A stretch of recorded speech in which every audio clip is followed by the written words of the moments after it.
بیاین با من بریم یه ایونت باحال تو مرکز تهران. این ایونتی که من رفتم تو تماشاخونه ایران شهر بود و طبقه اولش کلی تئاترای باحال داشت و خیلی هم شلوغ بود. ورودی ایونت یه همچین فضایی داشت و خیلی جذاب بود.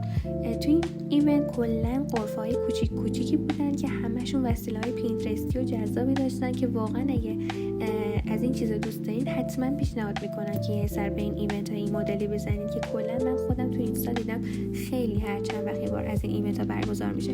اینجا من یه دفتر از این غرفه خریدم و دفترشون خودشون درست میکردن، خیلی برام جذاب بود. اینجا مینی اسکارف داشت که منم یه مینی اسکارف خریدم. انقدر چیزاشون باحال و جذاب بودن که من از هر غرفه تقریبا یه حس کوچولویی خریدم، حتی شده یه استیکر. بعد دیگه اینجا منو مشاهده میکنید، بیاین شما هم یکم از ایونت رو ببینید.